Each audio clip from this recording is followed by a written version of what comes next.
দর্শক, আমরা এই মুহূর্তে রয়েছি ফকিরহাটের উপজেলা স্বাস্থ্য কমপ্লেক্সের। সেখানে কিছুক্ষণ আগে আমরা যতটুকু শুনেছি, নওপাড়া থেকে একজন ব্যক্তি অচেতন অবস্থায় তাকে উদ্ধার করেছে স্থানীয় যারা জনগণ তারাই, এবং তাকে চিকিৎসার জন্য এই মুহূর্তে ফকিরহাট হাসপাতালে নিয়ে এসেছে।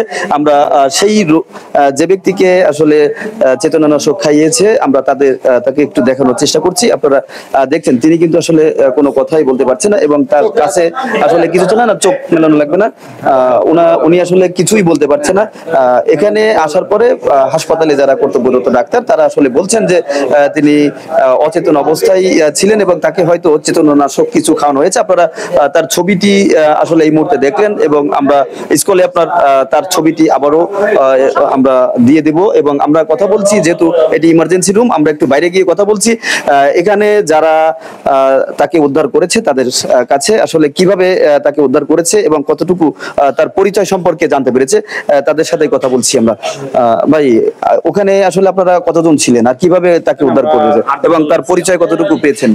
আমরা প্রায় আধা ঘন্টা 40 মিনিটের ভিতরে সে কোনো কথা বলে নাই। পরবর্তীতে আমরা ইমার্জেন্সি ভাবে তাকে সিএনজি করে হসপিটালে নিয়ে এসেছি। মানে ঘটনাস্থলটা কোন জায়গায়? নওপাড়া মোড়। হ্যাঁ। মানে আপনারা চায়ের দোকানে ছিলেন আর সেও চায়ের দোকানে? সে চায়ের দোকানে এক পাশেই বসা ছিল, বেঞ্চের এক মাথায় বসা ছিল। তখন কোনো কথা বলে না, হঠাৎ করে যাচ্ছে, মানে চোখ বন্ধ, হঠাৎ করে ঘুরে পড়ে গেছে। তখন দেখি পা উপর দিকে, মাথা নিচের দিকে। সেই অবস্থা আমরা ধরে নিয়ে এখানে আসছি। মানে বেঞ্চের উপর থেকে হঠাৎ পড়ে গেছে? হ্যাঁ, বেঞ্চের উপর থেকে হঠাৎ পড়ে গেছে। আপনারা তাকে যে উদ্ধার করে নিয়ে এসেছেন, এখানে কত বড় ডাক্তাররা কি বলেছে? তারা বলছে যে তেমনটা সমস্যা ঠেকতেছি না, আপনি এটা স্যালাইন নিয়ে আসেন আর পানি নিয়ে আসেন। পরে স্যালাইন পানি নিয়ে এসে খাওয়ার পরে দেখি চোখ মিলছে। বা মানে তার কাছে থাকা কোনো কিছু পাইনি, কোনো ফোন মোবাইল কোনো কিছুই পাইনি। মানে এখনো পর্যন্ত কি বলতে পারছে যে কোথায় বাসা? হ্যাঁ, শুধু একবারই বলছে যে মঠবাড়িয়া বাড়ি। ভান্ডারিয়া বাড়ি বলছে একবার, ভান্ডারিয়া নেকলি, শুধু এইটুকু একবার বলছে। তাও সে না। হ্যাঁ, আমরা দুজন ছিলাম। আপনারা দুজন ছিলেন না? দর্শক, আমি এই মুহূর্তে কথা বলছি হাসপাতালে যিনি এই মুহূর্তে কর্তব্যরত রয়েছেন ডিউটিতে, আমাদের জাবের ভাইয়ের সাথে আসলে শুনতে যাচ্ছি যে এখানে কি আলামত আপনি পেয়েছেন। এটা কি বিষক্রিয়া বা চেতনানাশক এরকম কিছু? আসছে তখন আনকনসিয়াস ছিল, অজ্ঞান ছিল। হ্যাঁ, আমি ওর এখানে প্রেশার ক্রিয়েট করছি, করলে জ্ঞান ফিরে আসছে, বুঝতে পারছেন? কিন্তু তারপরেও স্পষ্ট করে কিছু বলতে পারতেছে না। হ্যাঁ, এখন ও যে কি কারণে যে অজ্ঞান হয়েছিল সেটা বোঝা যাচ্ছে না সঠিকভাবে। মানে যারা উদ্ধার করেছে তারা বলছে যে আসলে অচেতন, হঠাৎ করে অচেতন হয়ে গেছে।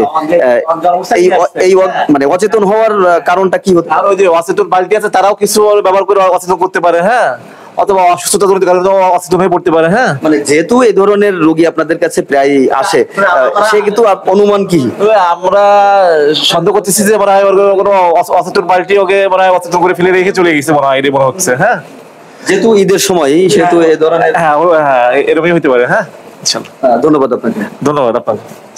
উদ্ধারকারী এবং এখানে যারা কর্তব্যরত ডাক্তার তাদের ধারণা এটা হয়তো কোনো অজ্ঞান পার্টির কবলেই লোকটি পড়তে পারে।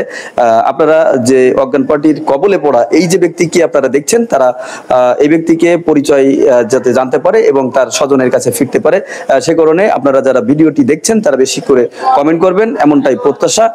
ক্যামেরায় রয়েছে আমাদের সাংবাদিক খালিদ ছোট ভাই। আমি ফকিরহাট হাসপাতালের জরুরি বিভাগ থেকে বিদায় নিচ্ছি। রনি হাসান, বাগেরহাট ভিশন 24।